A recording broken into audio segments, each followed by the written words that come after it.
Hello student, स्वागत है आपका यूपीएससी विद डीएस में, जिसमें हम पढ़ रहे हैं विजन आईएएस का पीटी 365। यह पॉलिटी का है, जिसमें हम 4 पार्ट को कवर अप कर चुके हैं। यह हमारा 5वां पार्ट है, जिसमें हम पढ़ेंगे न्यायपालिका के बारे में। न्यायपालिका में आता है जनहित याचिका, पब्लिक इंटरेस्ट लिटिगेशन। सुर्खियों में क्यों रही? हाल ही में सुप्रीम कोर्ट ने महत्वहीन जनहित याचिकाएं दायर किए जाने पर आपत्ति प्रकट की है। न्यायालय ने लग्जरी लिटिगेशन दायर करने के लिए याचिकाकर्ताओं पर जुर्माना भी लगाया। ये किसके संदर्भ में दी गई है? न्यायालय ने लग्जरी लिटिगेशन दायर करने के लिए याचिकाओं पर जुर्माना भी लगाया है, इसके संदर्भ में। जनहित याचिका और उसका महत्व। जनहित याचिका का तात्पर्य मानवाधिकारों तथा समानता के अधिकारों की रक्षा करने और व्यापक लोक महत्व के मुद्दों को उठाने के लिए कानून का प्रयोग करने से है। जनहित याचिका की अवधारणा अमेरिकी न्यायिक प्रणाली से ली गई है। यह कहाँ से ली गई है? अमेरिकी न्यायिक प्रणाली से। तथा यह कौन कौन से मुद्दों को उठाने के लिए कानून का प्रयोग करते हैं? मानवाधिकारों तथा समानता के अधिकारों की रक्षा एवं व्यापक लोक महत्व के मुद्दों को। जनहित याचिका को अनुच्छेद 39A पर आधारित है। 39A प्रावधान करता है कि राज्य, जाति, धर्म, पंथ आदि के आधार पर किसी भी प्रकार का भेदभाव किए बिना न्याय प्रदान किया जाना सुनिश्चित करेगा। जनहित याचिका न्यायालयों द्वारा जनता को दी गई सकती है। जनहित याचिका सार्वजनिक और निजी दोनों तरह की कानूनी मामलों में दायर की जाती है। जनहित याचिका के तहत जिन मामलों पर विचार किया जाता है उनमें बंधुआ मजदूरी, महिलाओं पर अत्याचार, पर्यावरणीय प्रदूषण, खाद्य पदार्थों में मिलावट, विरासत और संस्कृति के अनुरक्षण से संबंधित मामले आदि शामिल होते हैं। जनहित याचिका किसी भी हाईकोर्ट या सुप्रीम कोर्ट में दायर की जा सकती है। जनहित याचिका का इतिहास, मतलब जनहित याचिका का शुरुआती समय क्या है? 1976 में पीआईएल की अवधारणा न्यायाधीश कृष्ण अय्यर ने बॉम्बे कामगार सभा बनाम अब्दुल थाई केस में प्रस्तुत किया था। इस केस में गैर पंजीकृत कामगारों के संगठन को अनुच्छेद 32 के तहत रिट याचिका दाखिल करने का अधिकार दिया गया था। यह 1976 में था। यह दूसरा 1979 में सबसे पहली पीआईएल हुसैन आरा खातून बनाम बिहार राज्य केस में दायर की गई थी। यह जेलों और विचाराधीन कैदियों की अमानवीय परिस्थितियों से संबंधित है। 1981 में एसपी गुप्ता बनाम भारत संघ केस में न्यायाधीश पीएन भगवती द्वारा पीआईएल आंदोलन का नया दौर शुरू किया गया। न्यायाधीश भगवती को भारत में फादर ऑफ पीआईएल के नाम से भी जाना जाता है। फादर ऑफ पीआईएल के नाम से किसको जाना जाता है? न्यायाधीश भगवती को। और ये कितना? 1976, 1989 और 1981। जनहित याचिका के संदर्भ में महत्वपूर्ण न्यायिक निर्णय कौन कौन से हैं उनको देखते हैं। पहला, एसपी गुप्ता बनाम भारत संघ 1981 में सद्भाव पूर्वक कार्य करने वाला कोई भी नागरिक या गैर सरकारी संगठन अनुच्छेद 226 और 32 के तहत क्रमशः हाईकोर्ट या सुप्रीम कोर्ट के तहत रिट क्षेत्राधिकार की सहायता ले सकता है।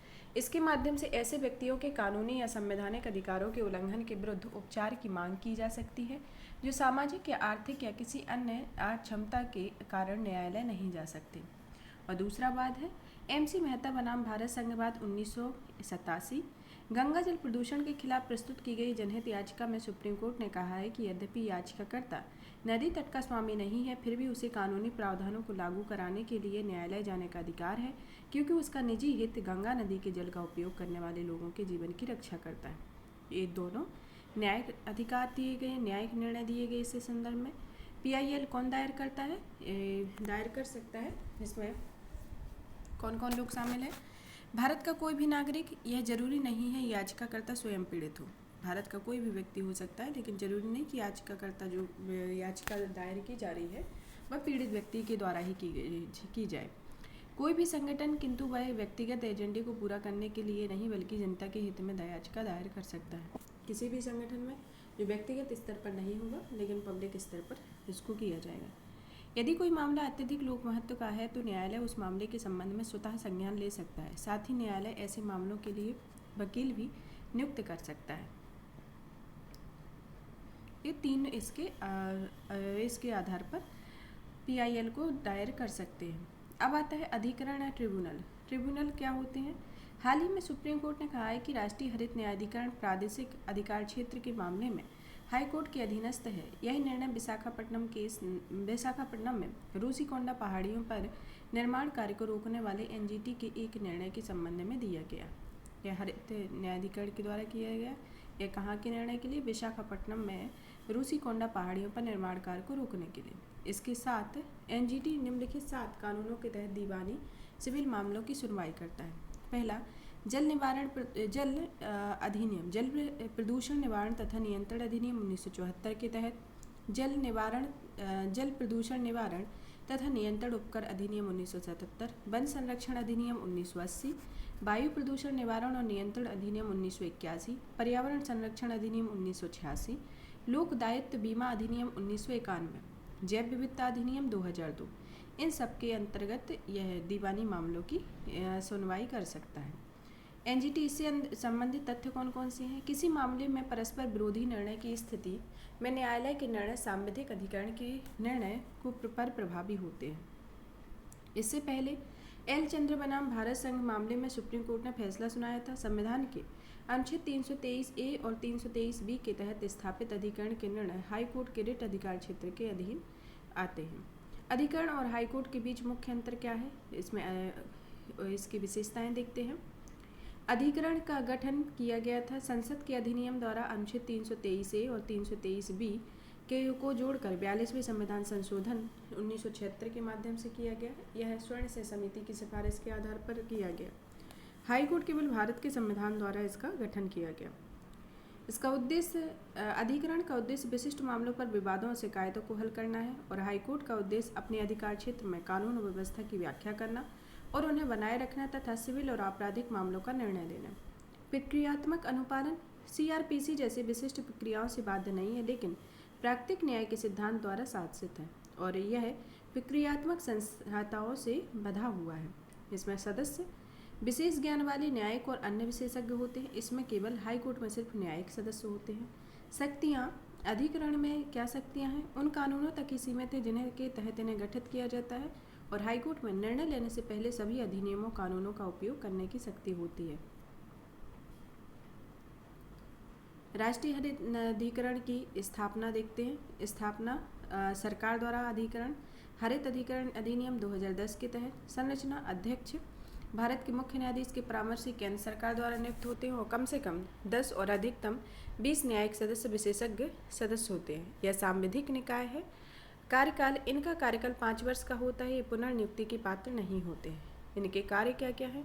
इसे पर्यावरण सुरक्षा और संरक्षण से संबंधित सभी सिविल मामलों पर निर्णय लेने का अधिकार है। इसके निर्णय विवाद में शामिल सभी पक्षकारों के लिए बाध्यकारी होते हैं। अब अधिकरण के, भारत में अधिकरण जो ट्रिब्यूनल है वह किस किस क्षेत्र में कार्य करता है? कौन कौन से अधिकरण है भारत में? केंद्रीय प्रशासनिक अधिकरण, प्रतिस्पर्धा अपीलीय अधिकरण, राष्ट्रीय हरित अधिकरण, प्रतिभूति अपीलीय अधिकरण, सशस्त्र बल अधिकरण, जल विवाद अधिकरण, सीमा शुल्क, उत्पाद शुल्क और सेवा कर अपीलीय अधिकरण, आयकर अपीलीय अधिकरण। एक कुल कितने प्रकार के अधिकरण दिखाए गए? 8 प्रकार के अधिकरण भारत में। अधिकरण सुधार अधिनियम 2021 के बारे में। यह सुधार अधिनियम क्या है? इसकी शर्तें कौन कौन सी हैं ये देखते हैं। यह विधेयक कुछ मौजूदा अपीलीय निकायों को भंग करने का प्रस्ताव करता है। साथ ही यह विधेयक इन निकायों के कार्यों को अन्य मौजूदा न्यायिक निकायों में हस्तांतरित करने का भी प्रावधान करता है। यह मौजूदा अपीलीय निकायों को भंग करने का प्रस्ताव भी करता है और न्यायिक निकायों में हस्तांतरित करने का प्रस्ताव करता है। उदाहरण के लिए सिनेमेटोग्राफी अधिनियम 1952 के तहत अपीलीय अधिकरण के कार्यों को हाई कोर्ट में हस्तांतरित करना। इसके तहत एक खोज सह चयन समिति गठित करने का प्रस्ताव पेश किया गया है। यह समिति अलग अलग प्राधिकरणों के अध्यक्षों और सदस्यों का चयन तथा उनकी नियुक्ति करेगी। यह वित्त अधिनियम 2017 में संशोधन करते हुए निम्नलिखित को इन समितियों में शामिल करता है। इसके अध्यक्ष के रूप में भारत के मुख्य न्यायाधीश या उनके द्वारा नामांकित सुप्रीम कोर्ट का कोई न्यायाधीश, साथ ही बराबरी की स्थिति में उसे निर्णायक मत सौंपा गया है। केंद्र सरकार द्वारा नामित 2 सचिव और 1 सदस्य अधिकरण के चेयरपर्सन की नियुक्ति के मामले में सेवा मुक्त होने वाला अध्यक्ष या अधिकरण के सदस्य की नियुक्ति के मामले में अधिकरण का सेवारत चेयरपर्सन होता है। यदि मौजूदा चेयरपर्सन को फिर से नियुक्त किया जाता है तो उस मामले में सुप्रीम कोर्ट का कोई सेवानिवृत्त न्यायाधीश या हाई कोर्ट का कोई सेवानिवृत्त न्यायाधीश इनके द्वारा नियुक्ति की जाएगी। जिस मंत्रालय के तहत अधिकरण का गठन किया गया उस मंत्रालय का सचिव मतदान के अधिकार के बिना उसमें सदस्य होगा। यह अधिनियम अध्यक्ष या सदस्य के पद के कार्यकाल को 4 साल तक निर्धारित करता है। इसमें पुनर्नियुक्ति के प्रावधान भी शामिल है। अध्यक्ष के लिए कार्यकाल की अधिकतम आयु 70 वर्ष और अन्य सदस्यों के लिए 67 वर्ष है। अध्यक्ष सदस्य के रूप में नियुक्ति के लिए न्यूनतम आयु सीमा 50 वर्ष है। भारत में अधिकरण प्रणाली के विकास से संबंधित मुख्य बिंदु कौन कौन से हैं? 1941 में आयकर अपीली अधिकरण के रूप में प्रथम अधिकरण की स्थापना की गई। 1969 में प्रथम प्रशासनिक सुधार आयोग ने राष्ट्रीय और राज्य स्तर पर लोक सेवा अधिकरणों को स्थापित करने की सिफारिश की। 1974 में छठे विधि आयोग ने उच्च न्यायालयों में मामले के न्याय निर्णय के लिए अलग उच्च अधिकार प्राप्त अधिकरण और आयोग स्थापित करने की सिफारिश की। 1976 में 42वें संविधान संशोधन द्वारा प्रशासनिक अधिकरणों और अन्य अधिकरणों का गठन किया गया। 2017 में वित्त अधिनियम 2017 ने कार्यात्मक रूप से समान अधिकरणों का विलय करके अधिकरण प्रणाली को पुनर्गठित किया। और 2021 में अधिकरण सुधार सुव्यवस्थित और सेवाओं की शर्तें विधेयक 2021 को लोकसभा में प्रस्तुत किया गया।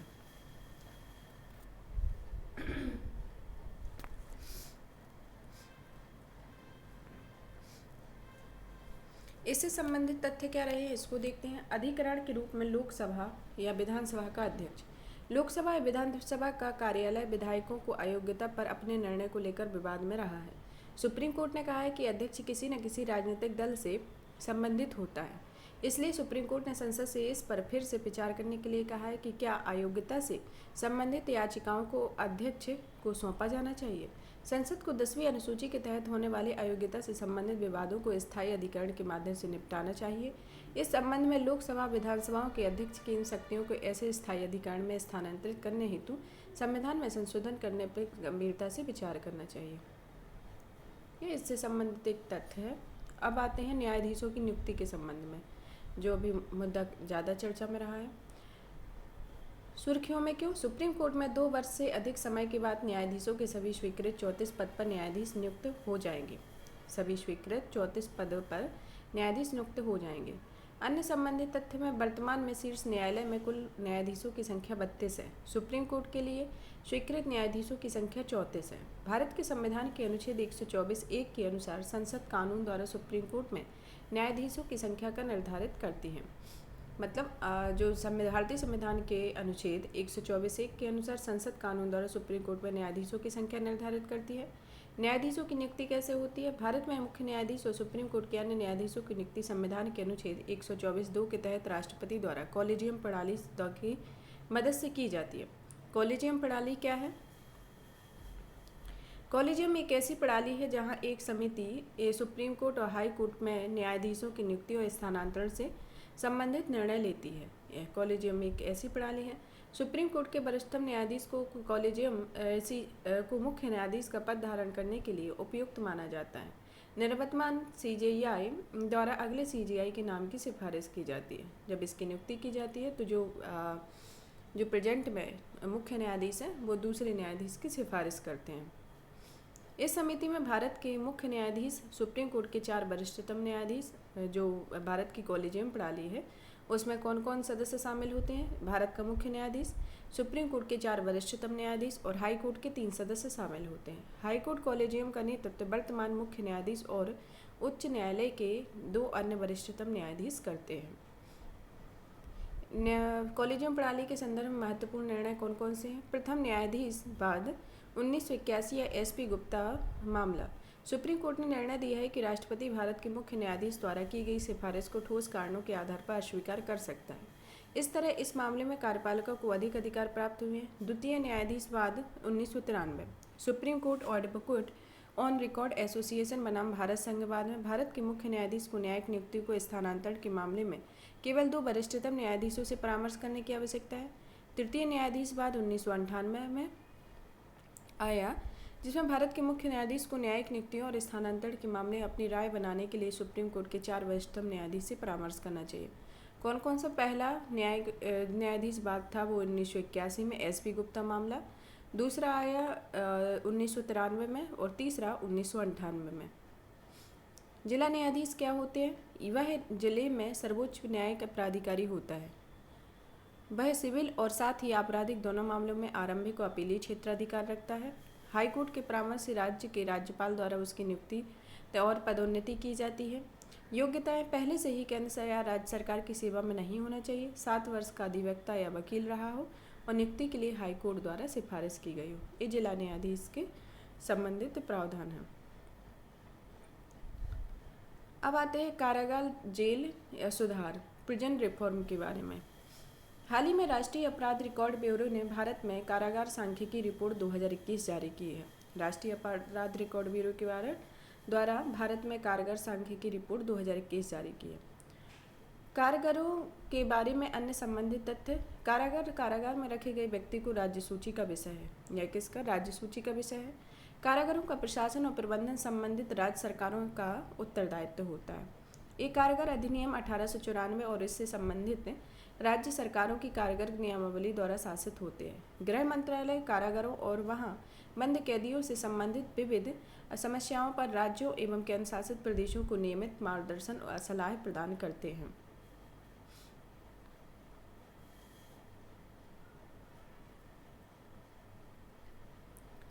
पैरोल या फरलो क्या होता है? इनको हम इनकी शब्दावली देखते हैं। पैरोल किसी खास जरूरत को पूरा करने के लिए कैदी को दिया जाता है। यह कोई अधिकार नहीं है। ऐसी व्यवस्था है जिसमें पैरोल की अवधि सजा की अवधि में शामिल नहीं की जाती है। सजा का निलंबन है, मतलब यह सजा का एक सस्पेंशन है। फरलो बिना किसी कारण के निर्दिष्ट सालों तक जेल की सजा काटने के बाद दिया जाता है। फरलो एक कैदी का अधिकार होता है। इसमें कैदी को फरलो की अवधि सजा की अवधि में शामिल की जाती है। यह सजा का परिहार है। मतलब दो तरीके की एक पैरोल की जाती है, एक फरलो की जाती है। पैरोल जो होती है किसी खास ज़रूरत को पूरा करने के लिए कैदी को दी जाती है, और जो फरलो दिया जाता है वह बिना किसी कारण से दिया जाता है। अब आते हैं कारागार सांख्यिकी रिपोर्ट 2021 के बारे में। कारागार सांख्यिकी रिपोर्ट को राष्ट्रीय अपराध रिकॉर्ड ब्यूरो द्वारा जारी किया जाता है। यह वार्षिक रिपोर्ट है। इस रिपोर्ट में विविध प्रकार के आंकड़े प्रदान किए जाते हैं, जैसे अलग अलग प्रकार के कारागारों की संख्या एवं उनकी क्षमता, कारागार अधिकारियों की संख्या एवं प्रशिक्षण, कारागार का बजट व्यय आदि होते हैं। रिपोर्ट के मुख्य बिंदु में विचाराधीन कैदियों की उच्च संख्या। भारतीय कारागारों में प्रत्येक 10 में से 8 कैदी अपनी सुनवाई का इंतजार कर रहे हैं। उत्तर प्रदेश के कारागारों में विचाराधीन कैदियों की संख्या सर्वाधिक है। इसमें बिहार और महाराष्ट्र का स्थान है। इसके बाद पहला तो उत्तर प्रदेश है, फिर बिहार है, फिर महाराष्ट्र है। वंचित वर्ग के कैदी, जो दूसरा पॉइंट है इसका, 67.5% कैदी अनुसूचित जाति, अनुसूचित जनजाति और अन्य पिछड़ा वर्ग समुदायों के हैं। विचाराधीन कैदियों में से 80% समाज से वंचित वर्गों से है। बजट व बुनियादी ढांचा 2021-22 के लिए स्वीकृत बजट में 2020-21 की तुलना में 13% की वृद्धि की गई है। राष्ट्रीय अपराध रिकॉर्ड ब्यूरो क्या है? National crime record bureau. इसका उद्देश्य अपराध व अपराधियों के बारे में सूचना के प्रसार केंद्र के रूप में कार्य करना होता है। यह गृह मंत्रालय के अंतर्गत केंद्रीय एजेंसी है, जिसे 1986 में स्थापित किया गया था। अंतर्राज्यीय और अंतर्राष्ट्रीय अपराधियों के बारे में सूचना का संग्रह, समन्वय और प्रसार करना है। क्राइम रिकॉर्ड ब्यूरो के कर्मचारियों को प्रशिक्षण सुविधाएं प्रदान करना, अपराधी व्यक्तियों के फिंगरप्रिंट्स रिकॉर्ड के राष्ट्रीय भंडारगृह के रूप में कार्य करना है। एनसीआरबी द्वारा रिपोर्ट कौन कौन सी रिपोर्ट जारी की जाती हैं? भारत में दुर्घटना बस मृत्यु और आत्महत्याएं, भारत में अपराध और भारत में जेल सांख्यिकी। ये एनसीआरबी के द्वारा ये रिपोर्ट प्रकाशित की जाती है। कारागारों का आधुनिकीकरण की परियोजना के बारे में देखते हैं। भारत सरकार ने कारागारों में अत्याधुनिक सुरक्षा उपकरणों का उपयोग करने के लिए कारागारों का आधुनिकीकरण के माध्यम से राज्यों और संघ राज्य क्षेत्र में को निम्नलिखित के लिए वित्तीय सहायता प्रदान करने का निर्णय लिया है। कारागारों की सुरक्षा बढ़ाना, सुधारात्मक प्रशासन कार्यक्रमों के माध्यम से कैदियों के सुधार और पुनर्वास कार्य का सुविधाजनक बनाना है। इस परियोजना की अवधि 5 वर्ष है, जो 2021 से 2026 तक है। इस परियोजना में सभी राज्यों और संघ राज्य क्षेत्रों को कवर किया जाएगा। व्यापक तौर पर इसमें अग्रलिखित प्रकार के कारागार शामिल हैं, जैसे केंद्रीय कारागार, जिला कारागार, उप कारागार, महिला कारागार, खुले कारागार, विशेष कारागार आदि। एमओपी परियोजना के मुख्य घटक वीडियो कॉन्फ्रेंस अवसंरचना, शरीर पर धारण किए जाने वाले कैमरे, door frame, metal detector, security pole, baggage scanner, frisking, search, jamming, solution, सुधारात्मक कार्यक्रम आदि हैं। इसके उद्देश्य क्या है? जेल आधुनिकीकरण परियोजना के जेलों की सुरक्षा संबंधी अवसंरचना में मौजूद कमियों को दूर करना, सुरक्षा के नवीनतम साधन उपलब्ध कराना और कैदियों का पुनर्वास से संबंधित और व्यवहार में परिवर्तन लाना। ये 4 प्रकार के उद्देश्य हैं। मृत्युदंड। मृत्युदंड ये सुर्खियों में क्यों रहा है? सुप्रीम कोर्ट ने स्वतः संज्ञान लेते हुए उस प्रक्रिया का पुनर्विलोकन आरंभ किया है जिसके द्वारा न्यायालय मृत्युदंड देते हैं। मृत्युदंड के बारे में भारत में मृत्युदंड से संबंधित संवैधानिक और कानूनी प्रावधान क्या है? पहले नंबर तो ये देखते हैं। भारतीय संविधान की 7वीं अनुसूची में आपराधिक कानून और आपराधिक प्रक्रिया समवर्ती सूची का विषय है। इसके चलते मृत्युदंड से संबंधित कई कानून मौजूद हैं। अनुच्छेद 21 विधि द्वारा स्थापित प्रक्रिया के अलावा किसी भी व्यक्ति को उसके जीवन या व्यक्तिगत स्वतंत्रता से वंचित नहीं किया जाएगा।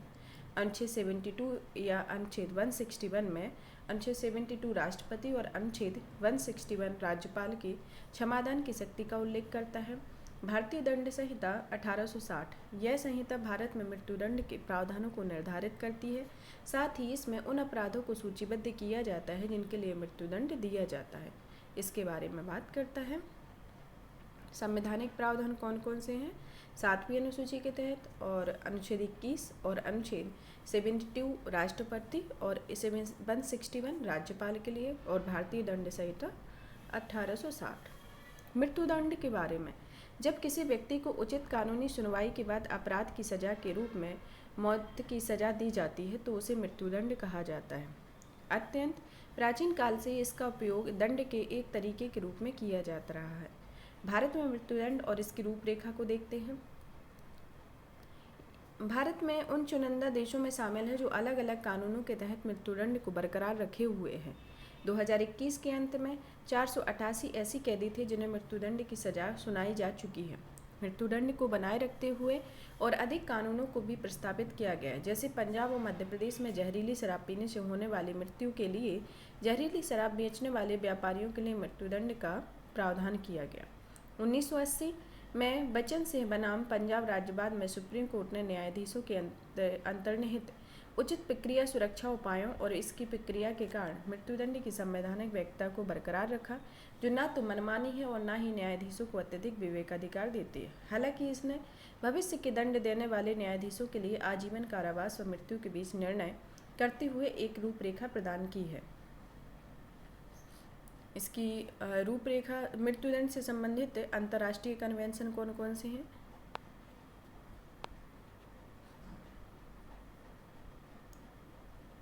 पहला, नागरिक और राजनीतिक अधिकारों की अंतर्राष्ट्रीय संविदा international convent on civil and political right से जुड़ा दूसरा वैकल्पिक प्रोटोकॉल है। बाल अधिकारों पर कन्वेंशन। मृत्युदंड की सजा पर रोक के लिए 2007 में अब तक संयुक्त राष्ट्र में महासभा में 4 संकल्प लिए गए हैं। इसके न्यायिक निर्णय। मौत की सजा के संदर्भ में महत्वपूर्ण न्यायिक निर्णय कौन कौन से हैं? बचन सिंह बनाम पंजाब राज्यवाद 1980। कोर्ट के लिए यह अनिवार्य है कि वह फांसी की सजा देने का फैसला सुनाने के पहले उत्तेजक परिस्थितियों व अपराध का तुलनात्मक परीक्षण करे। केवल रेयरेस्ट ऑफ द रेयर यानी दुर्लभतम मामलों में ही मृत्युदंड का उपयोग किया जाए। दूसरा मामला, माझी सिंह बनाम पंजाब राज्य 1983। अपराध को अंजाम देने के तरीके, मकसद, अपराध की असामाजिक प्रकृति, अपराध की गंभीरता और पीड़ित के व्यक्तित्व की पहचान की जाए। शत्रुघ्न चौहान बनाम भारत संघवाद 2014। मौत की सजा के क्रियान्वयन में अतार्किक, आत्यंतिक और अनुचित देरी करना यातना के बराबर है और यह सजा को कम करने का अधिकार है। इसमें 3 महत्वपूर्ण न्यायिक निर्णय दिए गए। अब आता है विधिक सेवा प्राधिकरण। लीगल सर्विस अथॉरिटी कौन कौन सी होती है? सुर्खियों में क्यों रही? हाल ही में अखिल भारतीय जिला विधिक सेवा प्राधिकरण की पहली बैठक में प्रधानमंत्री ने न्यायपालिका से विचाराधीन कैदियों की रिहाई तेजी से लाने का आग्रह किया। विधिक सेवा प्राधिकरण के बारे में। विधिक सेवा प्राधिकरण क्या है? इसकी स्थापना 1987 में विधिक सेवा प्राधिकरण अधिनियम के तहत की गई थी। इसकी नियुक्ति उच्च न्यायालय के मुख्य न्यायाधीश के परामर्श से राज्य सरकार राज्य में हर जिले के लिए करती है और यह सांविधिक निकाय है। इसकी संरचना, इसका प्रमुख जिला न्यायाधीश होता है जो LSA के अध्यक्ष के रूप में कार्य करता है। इसके कार्य निःशुल्क कानूनी सहायता प्रदान करना, लोक अदालतों, कानूनी साक्षरता शिविरों आदि का आयोजन करना, यह सुनिश्चित करना कि खराब आर्थिक स्थिति के कारण नागरिकों को न्याय और मौलिक अधिकारों से वंचित न किया जाए। राष्ट्रीय विधिक सेवा प्राधिकरण द्वारा आयोजित लोक अदालतों को विनियमित करके अदालतों पर बोझ कम करने के संदर्भ में इसके कार्य हैं। अब विधिक सेवा प्राधिकरण के बारे में देखते हैं। यह कानून समान विशेषताओं वाले एक राष्ट्रव्यापी नेटवर्क को स्थापित करने के लिए बनाया गया था ताकि कमजोर वर्गों को निःशुल्क और बेहतर कानूनी सेवाएं प्रदान की जा सकें। संविधान के अनुच्छेद 39A समाज के लिए गरीब और कमजोर वर्गों के निःशुल्क कानूनी सहायता का प्रावधान करता है, साथ ही सभी के लिए न्याय सुनिश्चित करता है। राष्ट्रीय विधिक सेवा प्राधिकरण का गठन विधिक सेवा प्राधिकरण अधिनियम 1987 के तहत किया गया, जिसका उद्देश्य कानूनी सहायता कार्यक्रमों के कार्यान्वयन की निगरानी और मूल्यांकन करना है। साथ ही अधिनियम के तहत कानूनी सेवाएं उपलब्ध कराने के लिए नीतियां या सिद्धांत निर्धारित करना इसका उद्देश्य है। CGI इसके मुख्य संरक्षक है तथा नालसा भारत के सुप्रीम कोर्ट में स्थित है।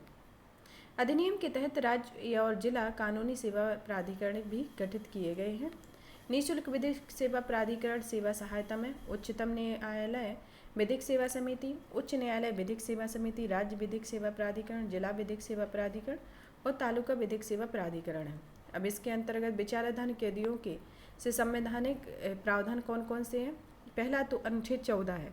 यह प्रावधान है कि राज्य भारत के राज्य क्षेत्र में किसी भी व्यक्ति को कानून के समक्ष समता या कानून के समान संरक्षण से वंचित नहीं करेगा। अनुच्छेद 20(2) में यह प्रावधान है कि किसी भी व्यक्ति को एक ही अपराध के लिए एक से अधिक बार अभियोजित या दंडित नहीं किया जाएगा। अनुच्छेद 21 के तहत जीवन और व्यक्तिगत स्वतंत्रता की गारंटी देने वाले मौलिक अधिकार से त्वरित सुनवाई का अधिकार भी शामिल है। अनुच्छेद 22 में निर्देश देता है कि गिरफ्तार किए गए किसी भी व्यक्ति को अपनी पसंद के वकील से परामर्श करने एवं अपना बचाव करने के अधिकार से वंचित नहीं किया जाएगा।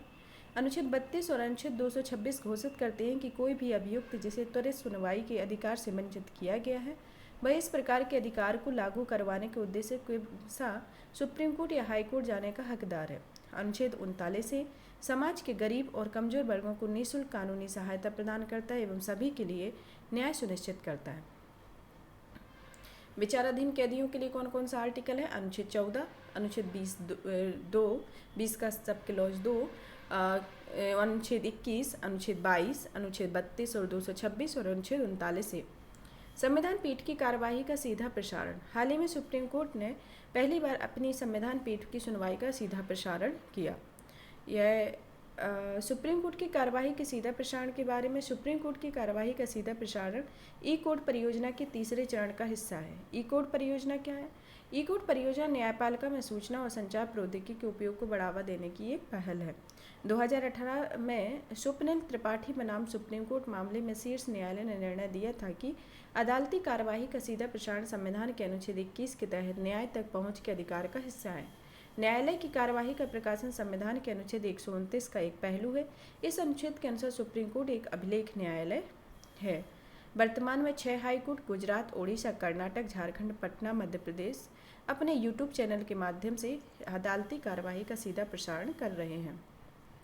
क्या आप जानते हैं गुजरात हाईकोर्ट अदालती कार्यवाही को लाइव स्ट्रीम या सीधा प्रसारण करने वाला पहला उच्च न्यायालय है। इसके बाद कर्नाटक हाईकोर्ट ने इस प्रक्रिया को अपनाया है। यह कौन सा किस न्यायिक निर्णय के द्वारा इसको स्टार्ट किया गया है? स्वप्निल त्रिपाठी बनाम सुप्रीम कोर्ट मामले में 2018 और अनुच्छेद 21 और 129 के तहत एक अभिलेख न्यायालय मतलब कोर्ट ऑफ रिकॉर्ड कहलाएगा। और यह 6 हाई कोर्ट हैं जिसमें गुजरात, उड़ीसा, कर्नाटक, झारखंड, पटना, मध्य प्रदेश, जिसमें पहला राज्य कौन सा है? गुजरात, जिसने लाइव स्ट्रीम अपना किया, और दूसरा है कर्नाटक। न्यायपालिका को अधिक कुशल और सुलभ बनाने के लिए अन्य मंच कौन कौन से हैं? जैसे पहला है न्यायालय की दक्षता में सहायता के लिए सुप्रीम कोर्ट का portal, supreme court portal for assistance in court efficiency. यह कृत्रिम बुद्धिमत्ता पर आधारित है जो प्रासंगिक तथ्यों और कानूनों को एकत्रित करता है तथा उन्हें न्यायाधीशों को उपलब्ध कराता है।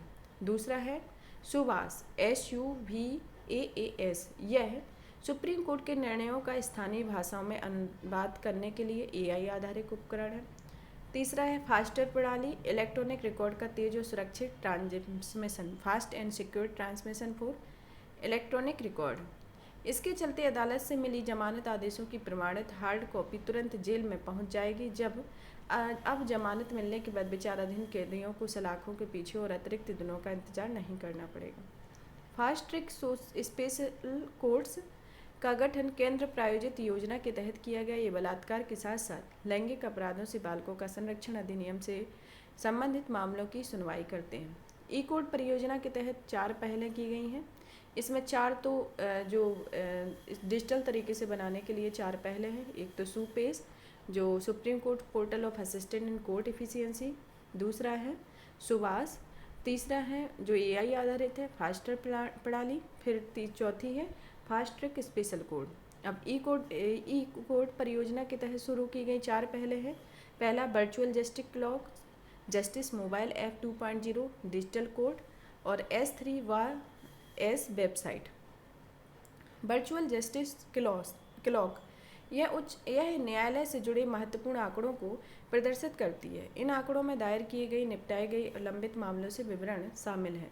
जस्टिस मोबाइल ऐप 2.0 यह ऐप न्यायिक अधिकारियों के लिए शुरू किया गया है। इसके माध्यम से वे लंबित मामलों और मामलों के निपटान पर निगरानी रख सकेंगे। इससे न्यायालय और दायर मामलों का प्रभावी प्रबंधन सुनिश्चित हो सकेगा।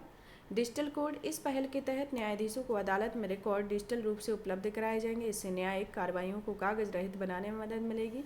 S3WAAS वेबसाइट इसके तहत जिला न्यायाधीशों से संबंधित विशेष सूचनाओं और सेवाओं को प्रकाशित करने के लिए वेबसाइट का निर्माण और उसे समरूप बनाना तथा उसका उपयोग और प्रबंधन शामिल है।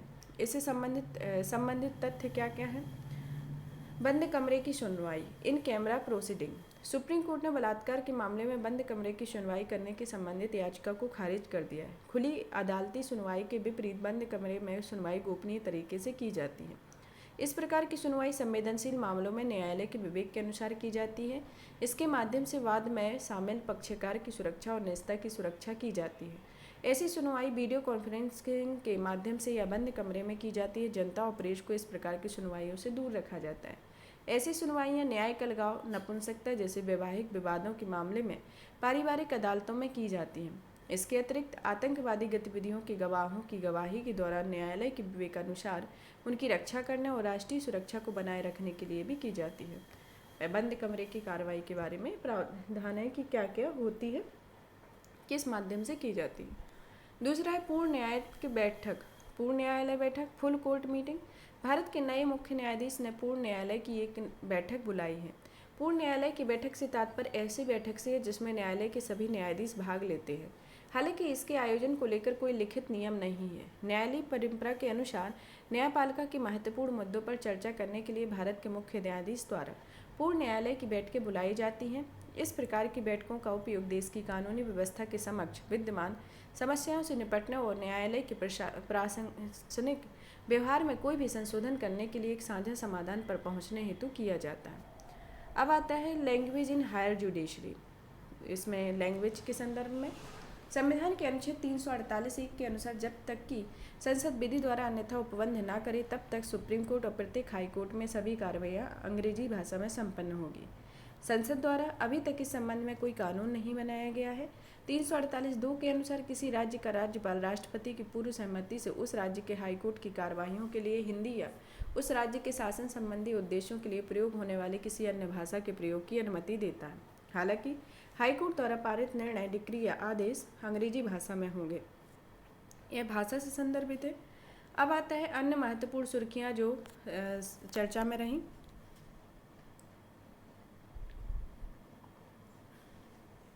टेली लॉ सेवा, न्याय विभाग और नालसा ने कानूनी सेवाओं के एकीकृत वितरण का एक समझौता ज्ञापन पर हस्ताक्षर किया है। इस समझौते के अनुसार नालसा प्रत्येक जिले में केवल टेली लॉ कार्यक्रम के लिए 700 वकीलों की सेवाएं प्रदान करेगा। कितने वकीलों की? 700 वकीलों की। पैनल में शामिल किए गए वकील रेफरल वकीलों के रूप में भी काम करेंगे। ये मुकदमेबाजी से पहले के चरण में विवाद से बचने में सहायता करेंगे, साथ ही विवाद समाधान तंत्र को मजबूत करेंगे। टेली लॉ पहल 2017 में विधि और न्याय मंत्रालय के अंतर्गत न्याय विभाग द्वारा शुरू की गई। यह पहल एक विश्वसनीय और कुशल इंटरफेस प्रदान करती है, मुकदमेबाजी से पहले विवाद समाधान के उपायों को भी सुझाती है। टेली लॉ पहल कानूनी मदद मांगने के लिए हाशिए पर रहे लोगों की कानूनी सहायता को अधिक महत्व देती है। यह 1 लाख ग्राम पंचायतों में कॉमन सर्विस सेंटर में उपलब्ध टेली वीडियो कॉन्फ्रेंस अवसंरचना का प्रयोग करती है। इन कॉमन सर्विस सेंटर के माध्यम से यह पहल पैनल में शामिल वकीलों द्वारा लोगों की कानूनी सलाह उपलब्ध कराती है। यह न्याय विभाग और नालसा में कानूनी सेवाओं की एकीकृत वितरण के संबंध में दिया गया है टेली लॉ सेवा के लिए। अब आता है ब्रॉडकास्ट सेवा पोर्टल। यह अलग अलग प्रकार के लाइसेंस, अनुमतियों, पंजीकरण आदि के लिए ब्रॉडकास्टर्स के आवेदनों की त्वरित फाइलिंग और प्रोसेसिंग हेतु एक ऑनलाइन पोर्टल सॉल्यूशन है। इसे सूचना और प्रसारण मंत्रालय द्वारा शुरू किया गया है। जैसे किसके द्वारा शुरू किया गया है? सूचना और प्रसारण मंत्रालय द्वारा। यह एक सरल और उपयोगकर्ता अनुकूलन वेब पोर्टल है जो ब्रॉडकास्ट को एंड टू एंड समाधान प्रदान करता है। साथ ही यह संबंधित पारितंत्र में पारदर्शिता और जवाबदेही को सुनिश्चित करता है। इससे आवेदनों से संबंधित संपूर्ण कार्रवाइयों को पूरा करने में लगने वाले समय में कमी आएगी। साथ ही यह आवेदकों को अपने आवेदनों से संबंधित प्रगति को ट्रैक करने में भी सहायता प्रदान करेगा। शारीरिक स्वायत्तता और अखंडता के संबंध में हाल ही में सुप्रीम कोर्ट ने निर्णय दिया है कि किसी भी व्यक्ति को टीकाकरण के लिए मजबूर नहीं किया जा सकता, क्योंकि संविधान के अनुच्छेद 21 के तहत शारीरिक स्वायत्तता और अखंडता की रक्षा की भी सुनिश्चितता की गई है। न्यायालय ने यह भी कहा है कि सरकार लोक स्वास्थ्य हितों के लिए व्यक्तिगत अधिकारों पर प्रतिबंध लगा सकती है। हालांकि ये प्रतिबंध सुप्रीम कोर्ट द्वारा पुट्टुस्वामी निर्णय में निर्धारित 3 अवस्थाओं को पूरा करने वाले होते चाहिए। ये आवश्यकता है वैधानिकता, वैध आवश्यकता और आनुपातिकता। शारीरिक स्वायत्तता और अखंडता बच्चों सहित प्रत्येक मनुष्य को अपने शरीर की स्वायत्तता और आत्मनिर्णय का अधिकार है। सहमति के बिना शरीर में अनुचित हस्तक्षेप का इसका उल्लंघन कहलाता है। यह शारीरिक स्वायत्तता और अखंडता के संबंध में न्यायालय ने निर्णय दिए। अब आते हैं सीलबंद आवरण न्यायशास्त्र। यह सुप्रीम कोर्ट और निचली अदालतों द्वारा उपयोग की जाने वाली एक प्रथा है। इसके तहत सरकारी एजेंसियों से सीलबंद लिफाफे से सूचना मांगी या स्वीकार की जाती है। इस सूचना तक केवल न्यायाधीशों की ही पहुंच हो सकती है। कोई भी विशेष कानून इस सीलबंद आवरण के सिद्धांत को परिभाषित नहीं करता है। इसकी आवश्यकता क्यों पड़ी? पहला, लैंगिक उत्पीड़न या बाल शोषण के पीड़ितों की गरीबों की रक्षा करना। सुरक्षा के अभाव में उनका भावी जीवन प्रभावित हो सकता है। यदि मामला शासकीय गुप्त बात अधिनियम से संबंधित है या वर्तमान में चल रही किसी जांच को सुरक्षित करने के लिए, ये उसके मुख्य बिंदु है कि इसकी आवश्यकता क्यों पड़ी। अब आता है ट्रांजिट अग्रिम जमानत। यह बॉम्बे हाईकोर्ट ने ट्रांजिट अग्रिम जमानत के मुद्दे पर सुनवाई के लिए इस मामले को अपनी बड़ी पीठ को भेजा है। ट्रांजिट अग्रिम जमानत की मांग सामान्यतः तब की जाती है जब किसी के खिलाफ किसी ऐसे राज्य में मामला दर्ज किया जाता है या होने की संभावना होती है, उस राज्य से अलग जिसमें उसे गिरफ्तार किए जाने की संभावना होती है, जिसका उद्देश्य व्यक्ति को जमानत प्रदान करना है। इससे वह राज्य में उपयुक्त अदालत से संपर्क कर सकेगा जहां अग्रिम जमानत के लिए मामला दायर किया जाता है। TAB ट्रांजिट एंटीसिपेटरी बेल को दंड प्रक्रिया संहिता के तहत परिभाषित या उल्लेखित नहीं किया गया है। यह CRPC की धारा 438 गिरफ्तारी की आशंका वाले व्यक्ति को जमानत प्रदान करने का प्रावधान करती है। अब आती है संविधान पीठ। संविधान पीठ को हाल ही में CGI ने, चीफ जस्टिस ऑफ इंडिया ने आश्वासन दिया था कि सुप्रीम कोर्ट में कम से कम एक संविधान पीठ पूरे वर्ष कार्य करेगी। वर्तमान में सुप्रीम कोर्ट की संविधान पीठ में समक्ष कुल 492 मामले लंबित हैं। इनमें कानून और संविधान की व्याख्याओं के प्रश्नों से जुड़े 53 मामले भी शामिल हैं। संविधान पीठ सुप्रीम कोर्ट की एक पीठ होती है। इसमें 5 या अधिक न्यायाधीश किसी मामले की सुनवाई करते हैं। वर्तमान में इसका गठन आवश्यकता पड़ने पर भारत के मुख्य न्यायाधीश द्वारा अस्थायी आधार पर किया जाता है। संविधान पीठों का गठन केवल तभी किया जाता है जब निम्नलिखित में ऐसे या एक या अधिक परिस्थितियां हों। पहली, संविधान के अनुच्छेद 143, जब किसी मामले में संविधान की व्याख्या से संबंधित कानून का कोई मामला हो। या दूसरा, अनुच्छेद 145(3) के तहत जब भारत का राष्ट्रपति अनुच्छेद 143 के तहत किसी तथ्य या कानून के प्रश्न पर सुप्रीम कोर्ट से राय मांगे। तीसरा, जब सुप्रीम कोर्ट की 2 या 3 न्यायाधीशों वाली पीठ कानून के समान प्रश्न पर परस्पर विरोधी निर्णय देती है, तब एक बड़ी पीठ द्वारा अंतिम निर्णय देना आवश्यक होता है। और चौथा, जब 3 न्यायाधीशों की पीठ द्वारा दिए गए किसी निर्णय पर बाद में 3 न्यायाधीशों की एक अन्य पीठ संदेह व्यक्त करती है, तब वह पहली पीठ के पहले फैसले पर पुनर्विचार के लिए मामले को एक बड़ी पीठ को भेजने का निर्णय देती है। इन परिस्थितियों में से एक या अधिक परिस्थिति मौजूद हो तभी यह संविधान पीठों की गठन किया जाएगा। अब आता है उपचारात्मक याचिका। केंद्र सरकार ने सुप्रीम कोर्ट को सूचित किया है कि वह भोपाल गैस त्रासदी के पीड़ितों को दी जाने वाली मुआवजा राशि में वृद्धि की मांग करने वाली उपचारात्मक याचिका पर विचार करेगी। उपचारात्मक याचिका उस व्यक्ति के लिए उपलब्ध अंतिम संवैधानिक उपाय है जिसकी पुनर्विचार याचिका को न्यायालय ने खारिज कर दिया है। उपचारात्मक याचिका का संविधान में कोई उल्लेख नहीं है। यह अवधारणा रूपा अशोक हुर्रा बनाम अशोक हुर्रा और अन्य वाद में दी थी। पुनर्विचार याचिका का उल्लेख संविधान के अनुच्छेद 137 के तहत किया गया है। यह अनुच्छेद सुप्रीम कोर्ट को अपने दिए गए किसी भी फैसले या आदेश की समीक्षा करने का अधिकार देती है ताकि न्याय की विफलता को रोका जा सके। यह किसके लिए है? न्याय की विफलता के लिए। और यह किसके संदर्भ में है? भोपाल गैस त्रासदी के संदर्भ में आई हुई थी। अब आता है खंडित निर्णय या स्पिल्ड वर्डिक्ट। सुप्रीम कोर्ट ने कर्नाटक हिजाब प्रतिबंध मामले में खंडित निर्णय दिया है। जब किसी मामले में पीठ सर्वसम्मति से अथवा बहुमत से निर्णय नहीं ले पाती है तो उस स्थिति में खंडित निर्णय लिया जाता है। आमतौर पर महत्वपूर्ण मामलों में न्यायाधीशों की विषम संख्या 3, 5, 7 में पीठों का गठन होता है। जिस मामले में खंडित निर्णय दिया जाता है उस मामले की सुनवाई भारत के मुख्य न्यायाधीश द्वारा गठित एक बड़ी पीठ करती है। यह हिजाब से संबंधित मामला है जिसमें खंडित निर्णय के संदर्भ में बताया गया है। अब आता है पूर्व न्याय या प्राण न्याय का सिद्धांत। सुप्रीम कोर्ट ने माना है कि पूर्व न्याय का सिद्धांत न केवल अलग अलग पश्चावर्ती कार्रवाइयों में बल्कि उन्हीं कार्रवाइयों के बाद के चरण में भी लागू होता है। इसका तात्पर्य किसी निर्णीत मामले से है। इस सिद्धांत के अनुसार एक बार गुण दोष के आधार पर निर्णय दिए जाने के बाद कार्यवाही का कारण के आधार पर फिर से मुकदमा नहीं चलाया जा सकता है। यह मुकदमेबाजी का अंतिम रूप देता है, साथ ही पक्षकारों को एक ही मामले के 2 बार परेशान होने से बचाता है। इसे सिविल प्रक्रिया संहिता की धारा 11 के तहत परिभाषित किया गया है। यह पूर्व न्याय का सिद्धांत के अंतर्गत है। इसके तत्व और सार का सिद्धांत। तत्व का अर्थ है यथार्थ प्रकृति। तत्व का क्या अर्थ है? यथार्थ प्रकृति या किसी वस्तु की वास्तविक प्रकृति। सार का अर्थ है किसी चीज़ का सबसे महत्वपूर्ण या आवश्यक भाग। इसमें कहा गया है कि जहाँ यह निर्धारित करने का प्रश्न उठता है कि क्या कोई विशेष कानून किसी विशेष विषय से संबंधित है तो न्यायालय मामले के सार को देखता है। इस प्रकार यदि सार संघ सूची के अंतर्गत आता है तो राज्य सूची के कानून द्वारा इसका आकस्मिक अतिक्रमण से अमान्य नहीं बनाता है। यह सुप्रीम कोर्ट ने कलकत्ता गैस कंपनी वाद 1962, इंडिया सीमेंट लिमिटेड बनाम तमिलनाडु राज्य वाद 1990, जिल्लू भाई नान भाई खाचर वाद 1994 आदि जैसे विभिन्न वादों में तत्व और सार के सिद्धांत का उल्लेख किया है। और कोई भी विधि जिस सूची के अंतर्गत आती है उस सूची का निर्धारण करने के उद्देश्य से उस विधि की वास्तविक प्रकृति एवं चरित्र को अभिनिश्चित किया जाता है। यह तत्व और सार का सिद्धांत है। और अगला आता है छद्म कानून सिद्धांत, डॉक्टर ऑफ कॉलरेबल लेजिस्लेशन। यह सिद्धांत इस कहावत पर आधारित है कि जो प्रत्यक्ष रूप से नहीं किया जा सकता वह परोक्ष रूप से भी नहीं किया जा सकता है। यह इस अवधारणा को दर्शाता है कि कानून का उपयोग उस शक्ति को छद्मवेश या उसकी आड़ में नहीं किया जाता जिसे एक निर्दिष्ट उद्देश्य के लिए प्रदान किया गया था।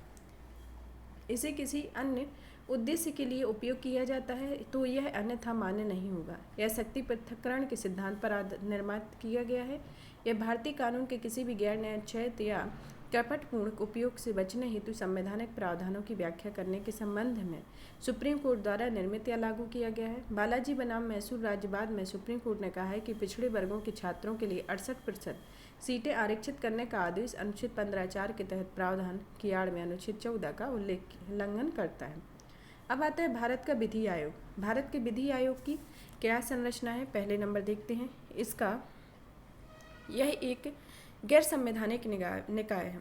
इसकी संरचना में पूर्णकालिक अध्यक्ष होते हैं, एक सदस्य सचिव सहित 4 पूर्णकालिक सदस्य होते हैं। पदेन सदस्य के रूप में विधि कार्य विभाग का सचिव होता है। पदेन सदस्य के रूप में विधायी विभाग का सचिव भी होता है और यह 5 अंशकालिक सदस्य होते हैं। इसका कार्य मौजूदा कानूनों की व्यापक और महत्वपूर्ण जांच करना होता है। यह विधि और न्याय मंत्रालय के लिए एक सलाहकार निकाय होता है। केंद्र ने न्यायमूर्ति ऋतुराज अवस्थी की अध्यक्षता में भारत के 22वें विधि आयोग का गठन किया। किसकी अध्यक्षता में? ऋतुराज अवस्थी की अध्यक्षता में। 1955 में पहली बार विधि आयोग का गठन किया गया। तब से 21 विधि आयोग नियुक्त किए गए हैं। इनमें से प्रत्येक का 3 वर्ष का कार्यकाल रहता है। अब आता है ग्राम न्यायालय। ग्राम न्यायालय की विशेषताएं क्या होती हैं? यह ग्राम न्यायालय आपराधिक मामले, सिविल सूट, दावों या विवादों की सुनवाई कर सकेंगे। यह मध्यवर्ती पंचायत स्तर पर ग्राम न्यायालयों की स्थापना का प्रावधान करता है। यह ग्राम न्यायालय उच्च न्यायालय द्वारा बनाए गए किसी भी निर्णय के अधीन प्राकृतिक न्याय के सिद्धांत द्वारा निर्देशित होता है। उच्च न्यायालय के परामर्श से राज्य सरकार में प्रत्येक ग्राम न्यायालय के लिए एक न्यायाधिकारी की नियुक्ति की जाती है। और ग्राम न्यायालय साक्ष्य अधिनियम 1897 में प्रदान किए गए साक्ष्य संबंधी नियमों से बंधे नहीं होते हैं। अब ग्राम न्यायालय की सुप्रीम कोर्ट में क्या याचिका आई थी उसको देखेंगे। 2019 की याचिका पर सभी हाईकोर्ट ने जवाब मांगा कि इस याचिका में केंद्र और सभी राज्यों को ग्राम न्यायालय स्थापित करने के निर्देश देने की मांग की गई। दिसंबर 2021 तक 15 राज्यों ने 476 ग्राम न्यायालय अधिसूचित किए थे। वर्तमान में 10 राज्यों में 256 ग्राम न्यायालय क्रियाशील है। ग्राम न्यायालय के बारे में विधि आयोग ने अपनी 114वीं रिपोर्ट में ग्राम न्यायालयों की स्थापना का सुझाव दिया था तथा 2008 में संसद ने ग्राम न्यायालय अधिनियम पारित किया था। अब आता है नार्को टेस्ट। नार्को टेस्ट क्या है? नार्को या नार्को एनालिसिस टेस्ट में सोडियम पेंथोनल नामक दवा को आरोपी के शरीर में इंजेक्ट किया जाता है। यह उसे एक कृत्रिम निद्रावस्था या चेतन अवस्था में ले जाती है। सोडियम पेंटोरेट या सोडियम थियोपेंटल क्या है? ये एक जल्द असर करने वाली कम अवधि की एनेस्थेसिस या चेतना शून्य करने वाली औषधि या दवाओं के बार्बिट्यूरेट वर्ग से संबंधित है। यह एनेस्थेटिक अवसाद औषधि के रूप में केंद्रीय तंत्रिका तंत्र पर प्रभाव डालती है। सुप्रीम कोर्ट के अनुसार किसी भी व्यक्ति पर नार्को एनालिसिस, पॉलीग्राफ और ब्रेन मैपिंग टेस्ट उसकी सहमति के बिना जबरदस्ती नहीं किया जा सकता। साथ ही केवल इन परीक्षणों के नतीजों को सबूत के तौर पर स्वीकार नहीं किया जा सकता। ये नार्को टेस्ट से संबंधित है। अब आता है राष्ट्रीय स्वचालित फिंगरप्रिंट्स पहचान प्रणाली। हाल ही में गृह मंत्रालय ने राष्ट्रीय स्वचालित फिंगरप्रिंट्स प्रणाली की शुरुआत की है। यह प्रणाली अपराधियों की उंगलियों के निशान की खोज को एक देशव्यापी डाटाबेस है। पहला, इसमें यह राष्ट्रीय रिकॉर्ड ब्यूरो ने विकसित किया है। यह प्रणाली मामले में तुरंत और आसान निपटान में मदद करेगी। इसके तहत किसी अपराध के लिए गिरफ्तार किए गए प्रत्येक अपराधी को एक 10 अंकीय विशेष नेशनल फिंगरप्रिंट नंबर प्रदान किया जाएगा। किसी अपराधी के लिए विशेष आईडी का उपयोग जीवन पर्यंत किया जा सकता है। इसमें विभिन्न एफआईआर के तहत दर्ज भिन्न भिन्न अपराधों को एक ही नेशनल फिंगरप्रिंट नंबर से जोड़ा जाएगा। अप्रैल 2022 में मध्य प्रदेश के माध्यम से एक मृत व्यक्ति की पहचान करने वाला देश का पहला राज्य बना है। यह पहला राज्य बना है राष्ट्रीय स्वचालित फिंगरप्रिंट पहचान प्रणाली में मध्य प्रदेश। अब आता है राष्ट्रीय कंपनी विधि अधिकरण। सरकार ने राष्ट्रीय कंपनी विधि अधिकरण के में न्यायिक और तकनीकी सदस्यों की नियुक्ति की है। उन्हें 5 वर्ष की अवधि या 65 वर्ष की आयु प्राप्त करने के लिए नियुक्त किया गया है। राष्ट्रीय कंपनी विधि अधिकरण को कंपनी अधिनियम 2013 के तहत 2016 में स्थापित किया गया था। यह दिवाला और शोधन अक्षमता संहिता तथा कंपनी कानून से संबंधित मामलों के निर्णय देता है।